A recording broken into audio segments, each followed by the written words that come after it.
So again, our thesis for this series is that the resurrection of Lazarus and the events surrounding that are a prophetic parable, a prophetic miracle.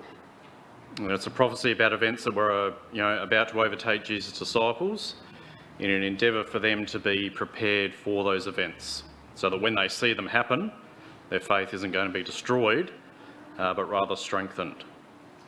And what was about to happen? Well, it was death. Death was about to happen, and then resurrection. And we've got our key principle that we've been hammering a bit, that God's method of salvation is death and resurrection. And that the thing the disciples had to learn was that everyone that God is going to save is going to go through this process. Everyone, including their own Messiah, who they expected would reign as a king and defeat the Romans, and including, over a process of 1900 years, the nation that they loved and thought that God also loved, as indeed he did and does. So everyone who's going to be saved goes through this process of death and resurrection. And you're going through it now, as the old you dies and Jesus is resurrected in his or her place. So in this parabolic miracle, the man who we think should be playing a starring role is the most somnambulant protagonist ever. In John 11, Lazarus says nothing. His sisters do all the talking. We're probably used to that, I guess. Lazarus does nothing. Jesus does everything for him. And there's a reason that Lazarus is described this way.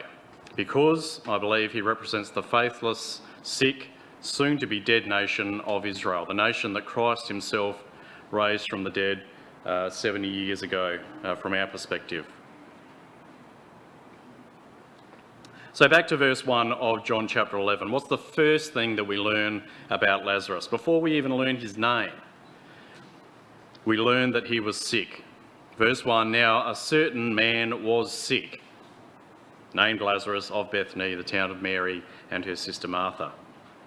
So Lazarus starts off in verse 1 being described as sick. And the Greek word for sick is the Greek word asthenio, and it means feeble, literally without strength.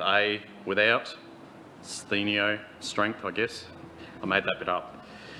And that was exactly how the nation of Israel was, wasn't it, at the time of Christ? Sick in every way.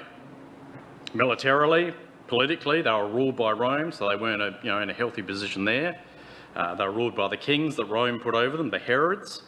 So politically and militarily, they were certainly sick. But more importantly, of course, the nation was sick morally and spiritually.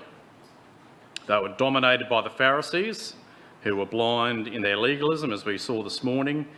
And also they had the Sadducees there as well, who had no faith at all. And spiritually, they were controlled by the corrupt priesthood of Caiaphas, who we're going to meet a little bit later in John 11, and Annas, who, again, were these bad shepherds of John chapter 10, men only motivated by greed. So the nation of Israel was sick in every way. Even the law of Moses, that the religious among them clung to, could not overcome this sickness. So the same word for sick in John chapter 11 verse 1 is used by Paul in Romans 8 verse 3. For what the law could not do, in that it was weak through the flesh, God sending his own Son in the likeness of sinful flesh, and for sin, condemned sin in the flesh. So the law was weak through the flesh, says Paul, and that word weak is the same word as sick in John chapter 11 verse 1. And the nation of Israel had through their flesh, laid bare the weakness of the law of Moses, even that thing that was holy and just and good. That law of Moses could not overcome flesh. And the full extent of the weakness, the sickness, the lack of strength of the law was on display in the Jewish religion in the first century. The religion, the spiritual health of the nation was a hollowed out, lifeless bunch of rules, unable to save anyone. Now the name Lazarus is closely tied to this law, the law of Moses, that was sick through the flesh, and the nation that was under it.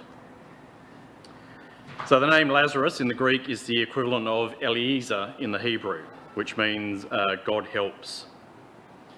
Now Eliezer in the Old Testament is most famous as the name of Aaron's son, and he was the one who inherited the office of the high priest directly from Aaron.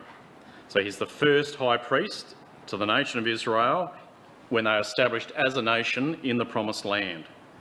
Aaron, of course, dying just before Israel emerged from their 40 years in the wilderness. In fact, in Numbers chapter 34, it's Eliezer, Lazarus, and Joshua who divide the Promised Land among the tribes. And the final verse of the book of Joshua records his death. So the most famous Lazarus of the Old Testament, Eliezer, was instrumental in establishing Israel as a nation in the Promised Land. So the name Lazarus is historically tied with the establishment of Israel as a nation in the land. And in John 11, he's going to be prophetically tied with the death of the nation and their removal from that same promised land that his namesake had allocated to the 12 tribes some 1,500 years earlier. As I said, Lazarus is the most passive of all protagonists. Things happen to him, people do things to him and for him, people speak to him and for him. He does nothing, he says nothing, he is completely passive, almost unaware, it seems, of what is going on around him. He's a great symbol of the nation of Israel, unaware of the great role that they even now have in God's plan, unaware of the work of God and particularly of Christ that has resurrected them as a nation in 1948, unaware of their Saviour for now, powerless without their Messiah, but without even knowing who their Messiah is. And this is amplified in verse 11 of John chapter 11, verse 3. At the end of verse 2 it says Lazarus was sick, whose brother Lazarus was sick. And then in verse 3 it says, therefore he sent unto Jesus asking for help. It doesn't say that, does it? It doesn't say that Lazarus sent to Jesus asking for help. No, it's his sisters that send unto Jesus saying, Lord, behold, he whom thou lovest is sick. It's not Lazarus that sends to Jesus for healing. It's his sisters who, as we indicated earlier, represent Jesus' disciples, the ecclesia. Now, I certainly don't believe that Lazarus was a man without faith. In the literal sense, the man Lazarus was not a man without faith, but John paints him in this record as though he is, because he represents faithless national Israel. Even in their sickness, when it seems obvious to everyone else who they needed to turn to for salvation, they failed to recognise Jesus as their saviour. In AD 70, as the Romans are about to deal the death blow to them as a nation, did they pray to God and ask him to send Jesus back to save them? Of course they didn't. The only ones praying for the salvation of the nation of Israel, praying for their salvation by the Son of God, would have been Jesus' disciples in AD 70.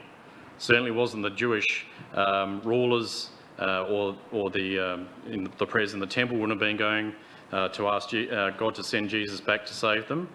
The only ones praying for their salvation by the Son of God would have been Jesus' disciples. And that's why Mary and Martha sent for Jesus and not Lazarus himself.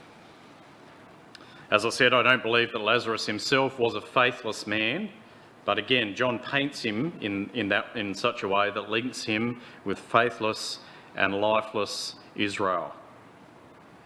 Lazarus isn't painted in a great light in this whole story, apart from being loved by Jesus, which we'll go into in a minute. And after his introduction in verse 1, Lazarus is actually barely named again, except that it's followed by adjectives or adverbs that are used for him. He's invariably linked with sickness or death. So in verse 1, he's sick. In verse 2, he's described as being sick. In verse 3, he's described as being sick. In verse 6, he's described as being sick. In verse 11, he sleepeth, which is, meaning he was dead.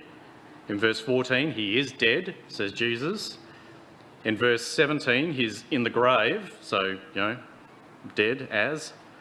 Verse 44, even when he's resurrected, even after Jesus has raised him from the dead, he's not described as living or resurrected, but was dead. So he's still described using these terms about his former state.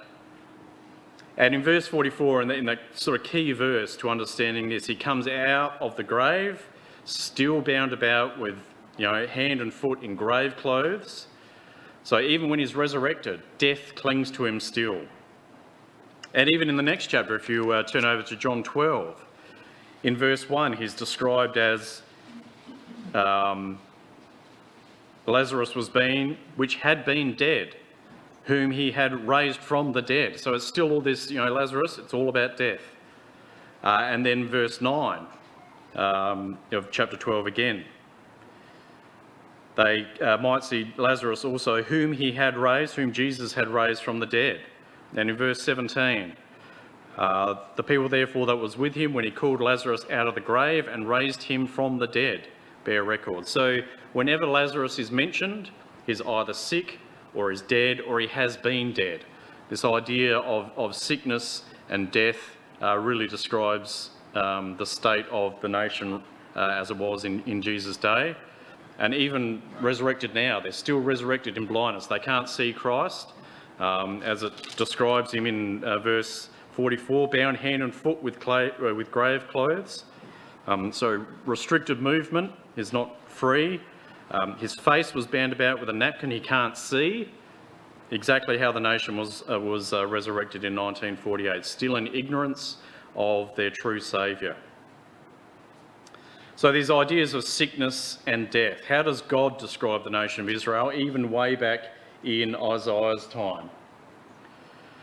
As a sick nation on their deathbed, just before, of course, the forerunner of the Romans came and wiped them out the first time, the Babylonians. Isaiah 1 verse 4 to 6, a sinful nation, a people laden with iniquity, a seed of evildoers, children that are corrupters. They've forsaken Yahweh, they've provoked the Holy One of Israel unto anger, they've gone away backward, spiritually they're in a terrible state. And what's the metaphor he uses to describe in verse 5? Why should you be stricken anymore? You revolt more and more, the whole head is sick, the whole heart faint. From the sole of the foot even unto the head there is no soundness in it, but wounds and bruises and putrefying sores. They've not been closed, neither bound up, neither mollified with ointment. So the defining feature of Israel in Jesus' day was its sickness. And for 1900 years, from AD 70 right through to 1948, the defining feature of the nation was death. They were a dead nation. The people were obviously still alive, but as a nation, they were dead, and very close to the people themselves being wiped out as well. And even when resurrected in 1948, it's not because of their own faith in their Messiah. They emerged from political death, still spiritually dead. As we'll see, as we've seen when we look at the description of Lazarus's resurrection, bound still with the grave clothes clinging to him, unable to see, with the napkin around his head. Even in John 12, after he's been resurrected, the defining feature of the man Lazarus and the nation of Israel was not life or resurrection, but the fact that they had been dead. So even that sort of positive idea is painted in negative terms. So as we can see from Isaiah, that the nation had been in this state before, and similar medical type language is used to describe them. And it was just before the last time that they'd been conquered and thrown out of God's land. So the fact that it was going to happen again perhaps shouldn't have been such a big surprise to them. But again, in similar ideas in 2 Chronicles 36, again describing the end of the nation. They mocked the messengers of God, they despised his words, they misused his prophets, and they were about to misuse the greatest prophet that God could send to them, his own son, until the wrath of Yahweh arose against his people, till there was no remedy. Therefore, he brought upon them the king of the Chaldees, who slew their young men with the sword in the house of their sanctuary, and had no compassion upon young men, or maiden, or old man, or him that stooped for age. He gave them all into his hand. So that When the Chronicles says there's no remedy, it literally means there's no healing. There is no healing of the nation. They were sick and there was no solution to their sickness. There's no healing of it. The nation was sick unto death. And death at that time came at the hands of the Babylonians. Now it's about, of course, to come at the hands of the Romans. And you'll notice in verse 17 of 2 Chronicles 36, it talks about in the house of their sanctuary. So again, this association with the land, their association with the sanctuary, the temple, that wasn't going to save them from the Babylonian swords. And almost 700 years later, their association with Herod's temple was not going to save them from the Roman swords. Much stock as they put in, that temple standing and their association with it. But despite their lack of faith, despite the fact that they killed him, despite the fact that they refused to turn to him even in their darkest hour, Jesus loved the nation. And John points this out several times. In John chapter 11 and verse 3, he whom thou lovest. In John 11 verse 5, Jesus loved Lazarus and his sisters. John 11 verse 36, behold, the Jews say, behold how he loved him. Jesus loved the Jewish nation. He loved his brothers and his sisters.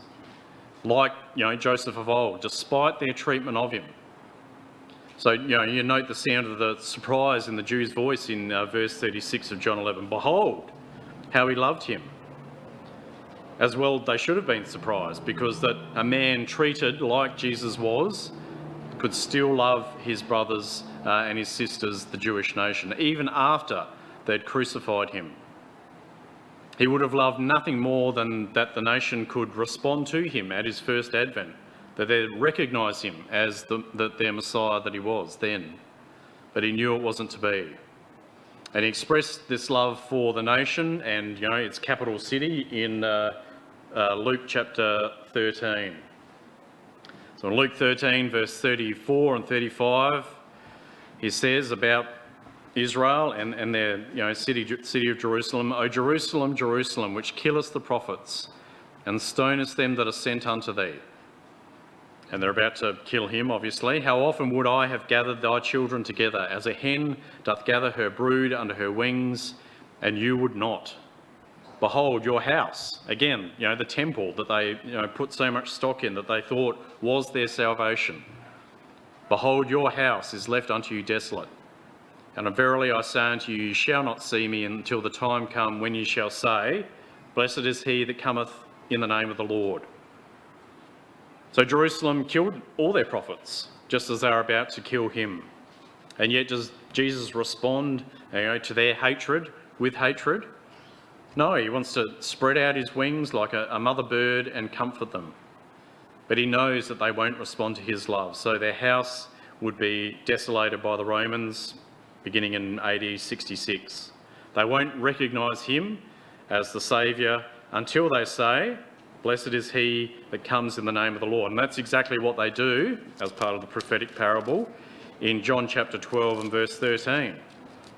Or beginning in verse 12, on the next day much people that were come to the feast, when they heard that Jesus was coming to Jerusalem, took branches of palm trees and went forth to meet him and cried, exactly what he said, Hosanna, blessed is the King of Israel that cometh in the name of the Lord.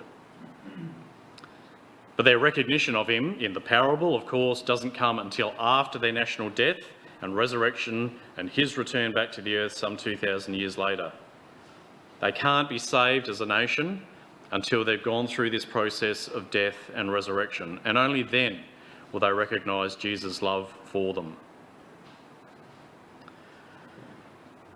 Of course, the other reason that the Jews express surprise that Jesus loved Lazarus is also really a key to understanding the prophecy that's contained in these chapters. Implied in the Jews' words, behold how he loved him, is surprise that a man that loved Lazarus didn't prevent his sickness and death. Now, we're going to go into this in more detail on Thursday night, but the Jews, as we're going to show, represent the sort of orthodox, particularly nominally Christian religions and associated political powers of the day. The very people that have persecuted the Jews for the last 2,000 years in the name of Christ are surprised that if Jesus still loved the Jewish people, he had allowed the destruction of their nation and their continued persecution. So you can hear the surprise in their voice. Jesus still loves the Jews. Who would have thought? We thought that after 2,000 years of persecution of the Jews, mostly at our own hand, that was evidence from that Jesus and God didn't love the Jews anymore, that they'd forsaken the children of Abraham. We thought it was evidence that God had indeed forsaken his people. But here we can see that their resurrection in 1948 as a nation is clear evidence that Jesus does still love them. Not that we would have any doubt about that after reading Paul's writings in Romans. And it's Jesus' love for the nation that explains that shortest verse in the Bible, every Sunday school scholar's favourite verse to remember, John 11 verse 35, Jesus wept. Great quote to remember. Why did Jesus weep? Was it for Lazarus, who was about to raise in about 5 minutes' time? Well, no. Otherwise, I think it would say Jesus rejoiced. Jesus wasn't weeping for Lazarus, and I don't think he was weeping for himself either. But he was weeping for the people that Lazarus represented, the Jewish nation, about to be put to the sword by the Romans, crucified in their thousands, literally, outside the walls of Jerusalem, dragged off in chains to flood the Roman slave markets and driving the price of slaves down for a decade, scattered throughout the world, everywhere but their own promised land, suffering 1900 years of persecution and pogroms, culminating in Hitler's final solution. Jesus can see all of this ahead of the nation of Israel, and he wept for them. At his own crucifixion, in his most straitened hour, Jesus refuses to weep for himself, but he saw the impending suffering of the Jewish nation. Luke 23, verse 27, and there followed him a great company of people and of women, which also bewailed and lamented him. But Jesus, turning unto them, and is carrying his cross on his own back, said, Daughters of Jerusalem, weep not for me, but weep for yourselves and for your children. For behold, the days are coming in the which they shall say, Blessed are the barren, and the wombs that never bear, and the paps which never gave suck. Then shall they begin to say to the mountains, Fall on us, and to the hills cover us. For if they do these things in a green tree, what shall be done in the dry? The withered fig tree, as we'll see in a few nights' time. Don't weep for me, says Jesus. Weep for yourselves and your children. Weep for the next 1900 years of Jewish history. It wasn't Lazarus' death that made Jesus weep, it was the death that it represented. His beloved Jewish brothers and sisters suffering a living death for 1900 years because of their needless blindness and faithlessness. And when was that persecution of the Jews at its peak? When was the lowest point in Jewish history? Just before they're resurrected as a nation. Jesus weeps just before he resurrects Lazarus, I believe, because the worst point of Jewish history is just before they get resurrected as the state of Israel. The nadir of the history of the people of that already dead nation of Israel is just before their resurrection back to nationhood.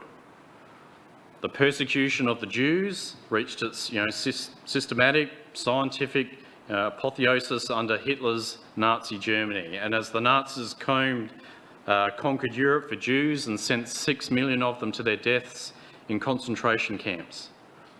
And this, of course, happened in 1933 when Hitler became German Chancellor to the end of World War II in 1945. And just 3 years later, this apparently dead people are resurrected in the state of Israel. Do you think that Jesus and the Father and the angels were not weeping as they watched the Holocaust roll out over the children of Abraham and of Isaac and of Jacob? The ecclesia, which we can see in Mary and Martha, certainly was. Even the Orthodox Christian churches of the 1940s were moved to compassion for the Jewish people. And we can see that the Jews weep with Mary and Martha in this section as well. And it was this emotion that saw the sympathetic international vote for the establishment of the Jewish nation in the UN in 1947 and the actual establishment of the nation in 1948. So that sympathy, that weeping for the people of the Jewish people, just 3 years after everyone was weeping for the ostensibly dead Jewish people, Jesus has raised them to their feet in the form of the State of Israel, declared on 14th of May 1948. And in John 11, just minutes after Jesus was weeping, he has raised Lazarus from the dead.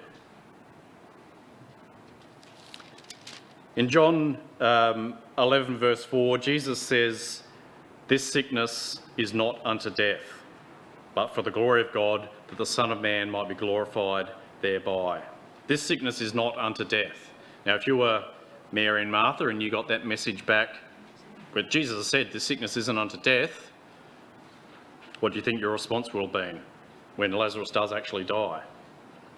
So did Jesus get it wrong here? Obviously not. He knew that if he waited where he was, Lazarus would die. So what's he saying here? This sickness is not unto death. I think he's saying that this death is not the end for this sickness. Yes, Lazarus will die, but death is not the end point of this event. The process is not death, but death and resurrection. And that's what Jesus wanted his disciples to remember when it came to the death of the Jewish nation. Yes, the nation was going to die as a political entity. Yes, that would be a shocking event that would happen to God's chosen people, but it shouldn't be a faith-destroying event, even for his disciples. They needed to remember that the sickness of the Jewish nation was not to death, but it was eventually, 1900 years later, to life. And in fact, it was going to be to life for more people, wasn't it? Because through the death of the Jewish nation, their hope was going to be extended to the Gentiles. The demonstration of the failure of the law to save the sick Jewish nation meant that life came to the Gentiles. And this same principle is really seen in verse 6, in John 11 verse 6. Therefore, now you expect a conjunction following verse 5 to say, perhaps something different, wouldn't we? With John 11 verse 5 has just told us that Jesus loved Lazarus, and if that was going to be followed by therefore, we'd expect it to read, Jesus loved Lazarus. Now, therefore, when he heard he was sick, he rushed to his side and healed him. But that's not what it says, is it? Verse 5, Jesus loved Lazarus. Therefore, in verse 6, when he heard he was sick, he stayed put for 2 days. Jesus loved Israel. Therefore, he allowed them to die as a nation. Or, in the terms of our governing principles, Jesus loved the nation of Israel. Therefore, he allowed them to die so that he could resurrect them again to salvation. Jesus loved them, but he knew that there could be no resurrection without death. And without the death of the Jewish national identity, the gospel would not go to the Gentiles. So why did the nation of Israel have to die? In verse 14 and 15, Jesus says, Lazarus is dead, and I am glad for your sakes that I was not there, to the intent that ye may believe. Lazarus is dead, says Jesus, I know I'm glad for your sakes. And herein lies, I think, much of the reason for the death of the Jewish nation. It was for the sake of the disciples of Jesus. Now, it's easy for us, sitting in 2022, to see how the death and, obviously particularly the resurrection of the Jewish state is for our sake. The disciples of the 20th and 21st century, that the resurrection of the nation of Israel is a bedrock of our faith, isn't it? Seeing Bible prophecy fulfilled in front of our very eyes, or, the eyes of our parents or grandparents. That's faith affirming for us. Realising that, Brother John Thomas's interpretation of prophecy from 100 years before that was 100% accurate. Again, that's vital for our confidence in the Scriptures. But what about the disciples that Jesus was talking to here? What about, the Thomases and the Peters and the Andrews? Was the death of the nation also for their sake? Well, no doubt it was, in several ways. Jesus knew that the existence of the Jewish nation, established in the Promised Land with a functioning temple, still paying lip service to the law of Moses through rituals and offerings, would be a huge impediment to the establishment of an ecclesia based on faith and not on sight. So for the 40 years after Christ's own ascension to heaven, to the sort of complete destruction of the temple by the Romans, it would sort of look, if you were just sort of a passive pagan observer, that God had sort of established two parallel systems of salvation, doesn't it? Now we know that one was not a system of salvation. The law, at best, was a form of, a system of education, not of salvation. But to an outsider, the same God had, established both systems, this Jewish system and this Christian system. And for Jewish converts to the, fledgling Christian faith, well, the temple was still there, wasn't it? Seemingly immovable, a reminder of what they could always return back to if their faith waned.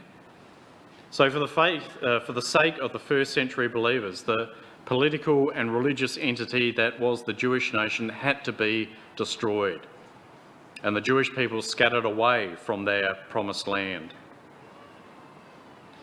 Now you'll remember the incident of the cursing of the fig tree.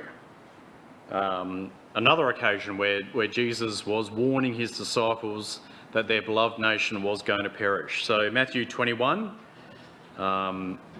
and verse 19, when he saw a fig tree in the way, he came to it and found nothing thereon but leaves only, and he said unto it, Let no fruit grow on thee henceforth forever. And presently the fig tree withered away. So why would Jesus use this image of a fig tree? He's talking about the nation of Israel. They're in a state of greenness. They look all great from the outside, but there's no fruit on the tree. And then in verse 21, Jesus talks to his disciples and says to them, Verily I say unto you, if ye have faith and doubt not, ye shall not only do this which is done to the fig tree, but also if ye say unto this mountain, Be thou removed, and be thou cast into the sea, it shall be done. So why does Jesus use this sort of apparently hyperbolic example of casting a mountain into the sea in the context of the withered fig tree? So again, we know the fig tree represents the nation, carefully nurtured in the garden of the promised land by God for the past 1500 plus years. And what was the product of that? Well, intermittent fruit at best. And at the point that Jesus was examining the nation, no fruit at all. 1,000 years under law, 1,000 years of idolatry to start with, then an exile, and then 500 years of legalism.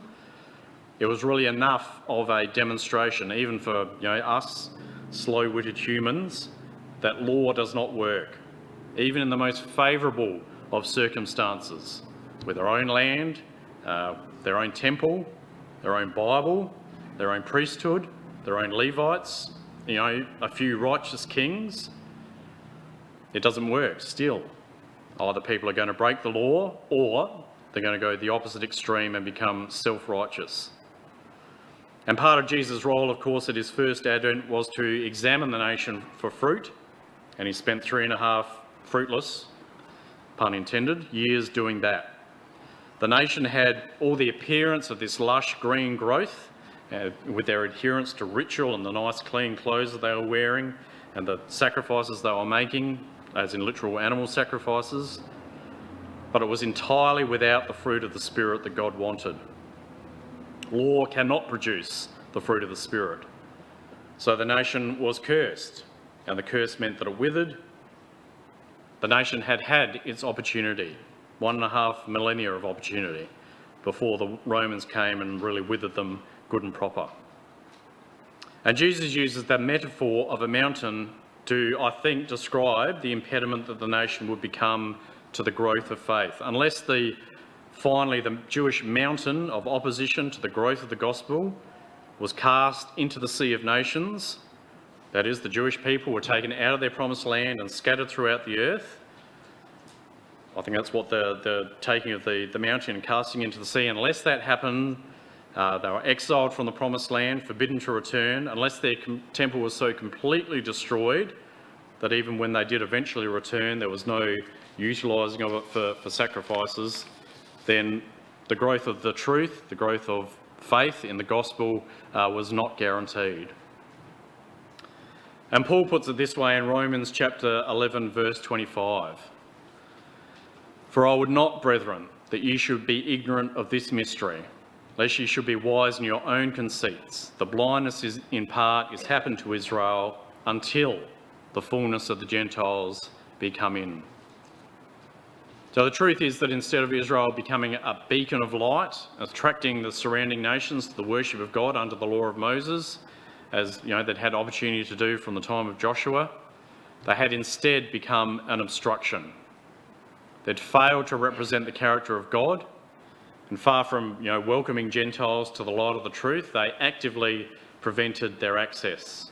Their brand of legalism, of course, offered no chance of salvation anyway, and led people in the opposite direction to the faith that God wants from us.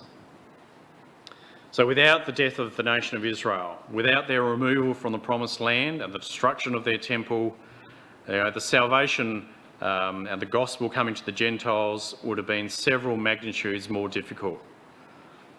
All that Jewish opposition that we read about in Acts and in Paul's writings particularly, that opposition was really solid, wasn't it, when it was backed up by a still standing temple and a system of worship that ostensibly was ordained by God. And so it had to go. And it had to be so thoroughly eradicated that there was no chance of its revival in that form. So Lazarus is national Israel. The nation was to die, and 1900 years later it was going to be resurrected. And it's no coincidence that when Ezekiel is shown a vision of Israel being reconstituted as a nation, back in their own land again, the vision is one of resurrection. So Ezekiel 37, and we know these sections well, Ezekiel 37, the resurrection of the nation of Israel, we hear it several times a year from this platform.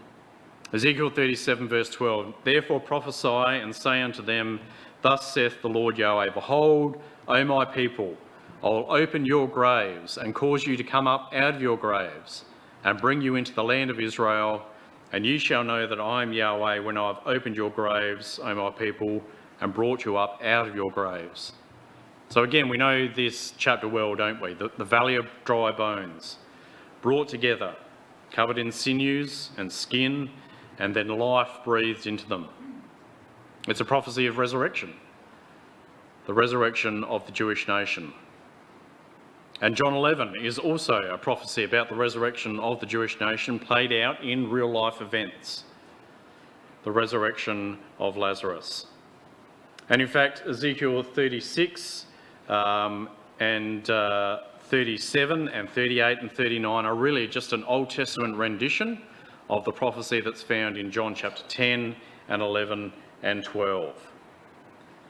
So in Ezekiel 36, Israel's national death is described.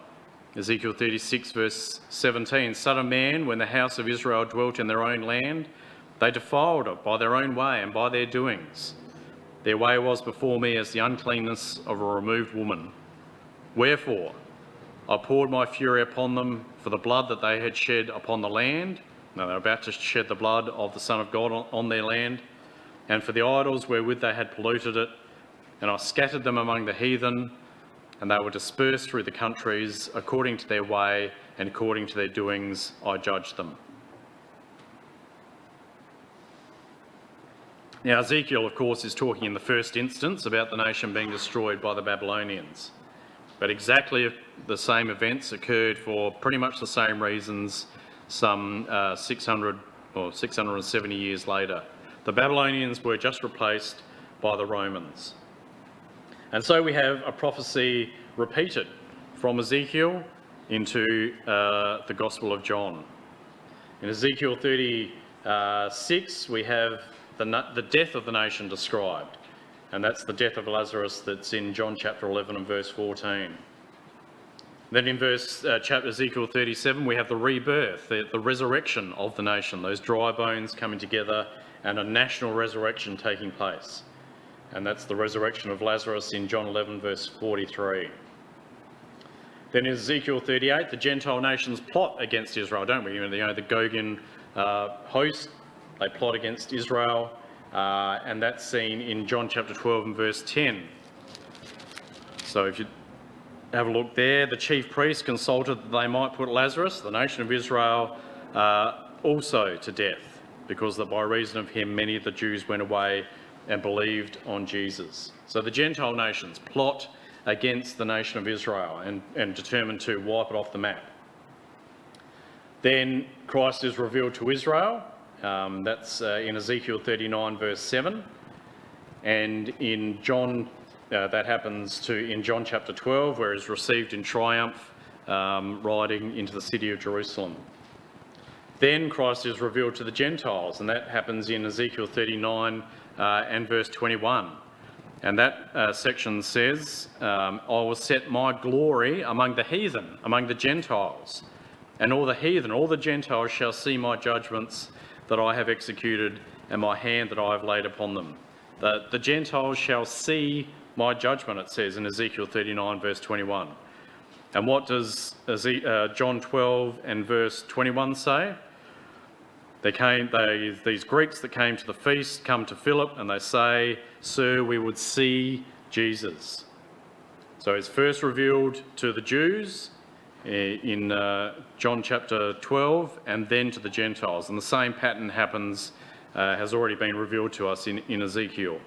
So in Ezekiel 39 verse 7, initially he's revealed to the Jews, and God says, so will I make my holy name known in the midst of my people Israel. So that's not the heathen now, it's the people of Israel. And I will not let them pollute my holy name anymore. And then he's revealed to the heathen directly in Ezekiel 39 verse 21. And then what happens? Well, the kingdom is established. So the rest of the book of Ezekiel, from 40 to 48, is all about that, the temple being built and description of that temple. And that finds its parallel in John chapter 12 and verse 31. Now is the judgment of this world. Now shall the prince of this world be cast out, and I, if I be lifted up from the earth, will draw all men unto me. So the idea that the kingdom will start to spread throughout all the earth, and all men will be drawn unto Christ in that day. And we could draw this a bit further. We talked about the Good Shepherd being mentioned in John chapter 10, and that's all about the Good Shepherd. And of course we saw that finds its roots in the contrast with the bad shepherds of Ezekiel 34. Ezekiel 35 is about Mount Seir, the haters of Israel, rejoicing as Israel is destroyed, as they were about to be by the Romans.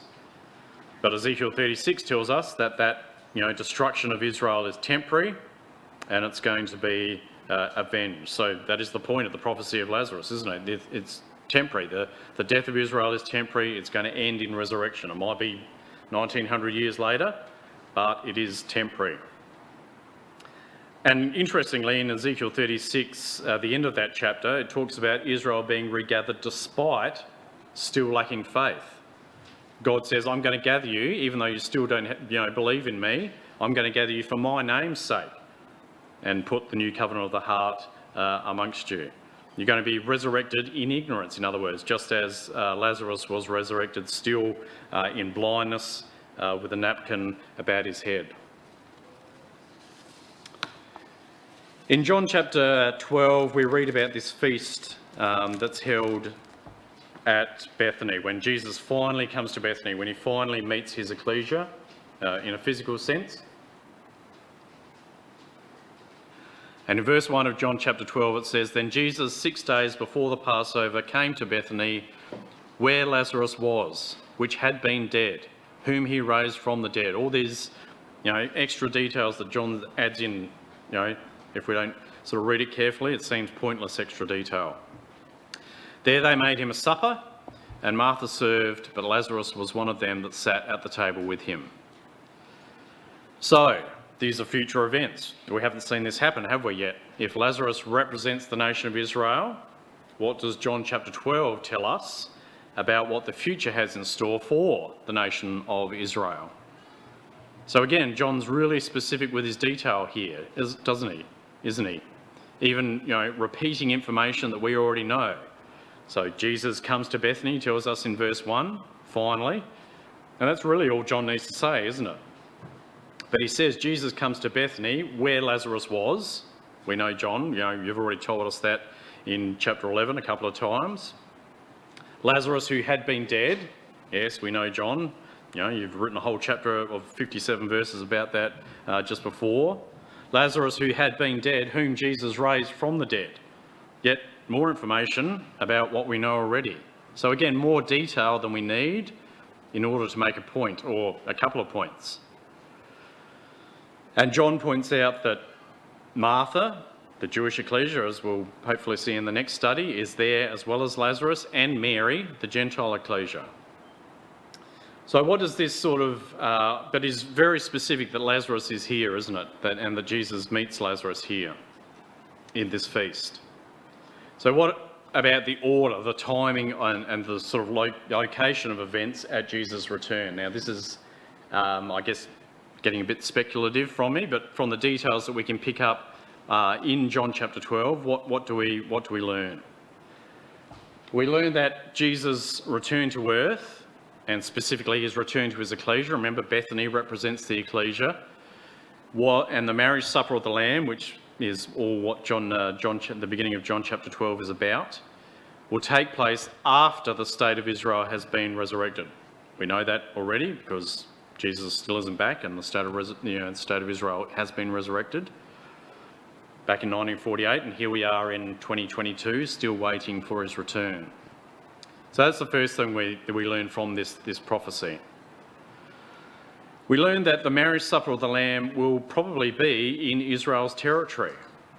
Verse 1 says it a number of times. It's Jesus, the marriage supper of the Lamb is going to take place in Bethany, where Lazarus was, as verse 1 says. So probably in the vicinity of Israel, probably in Jerusalem.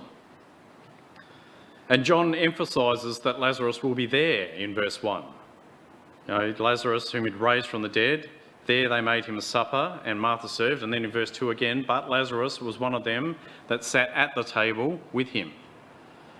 So I think we can conclude that the nation of Israel will be represented at the marriage supper of the Lamb.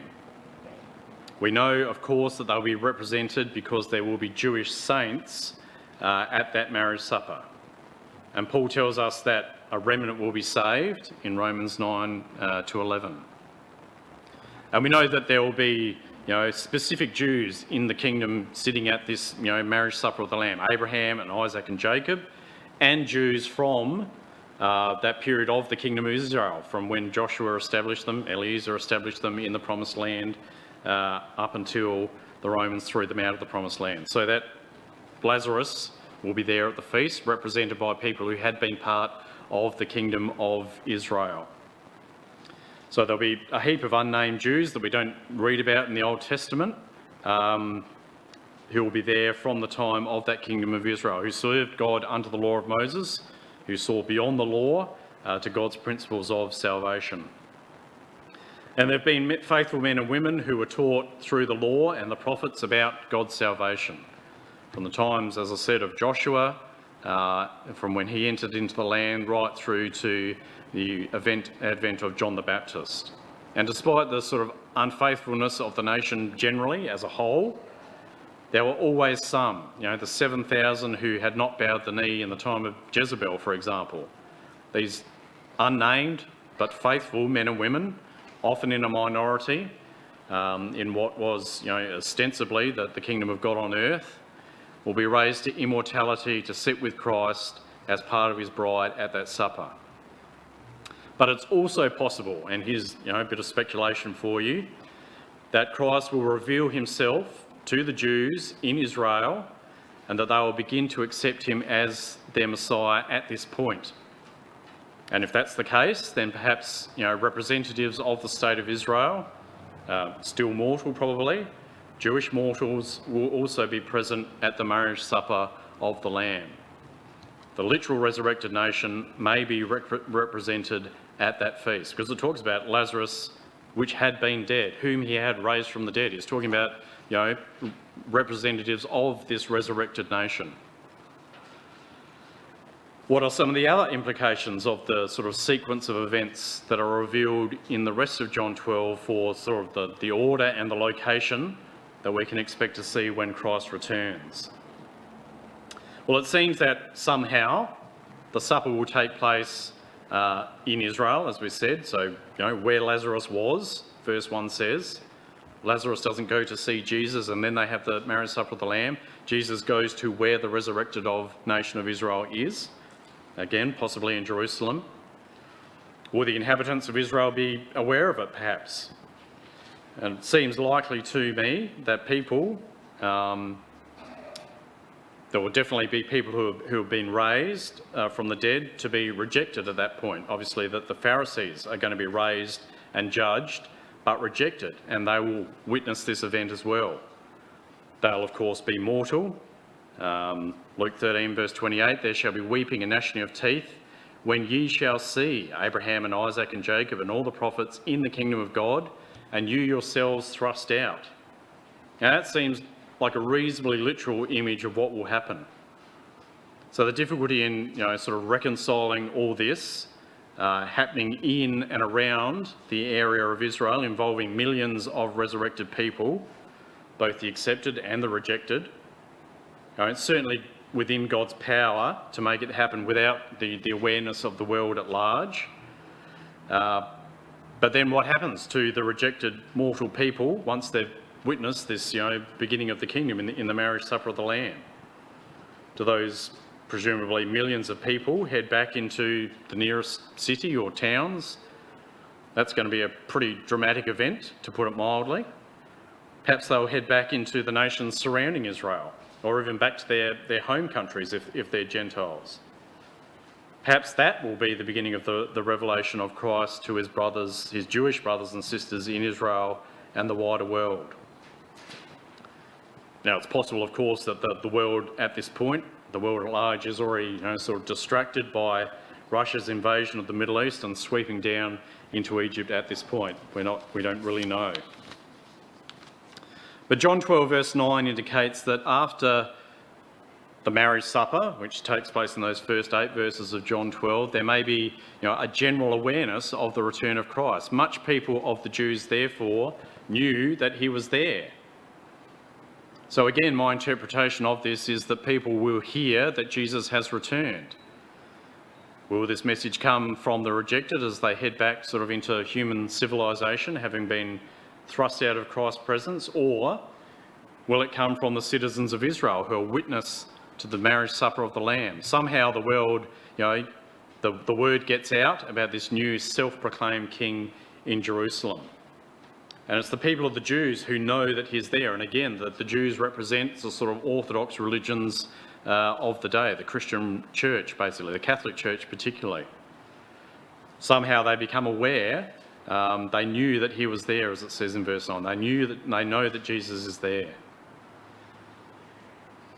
The threat to wipe out the nation of Israel by Gog and their associates, but suggested, no doubt, I think, by the Pope and the sort of rulers of the Christian Orthodox Church, won't come until after these events.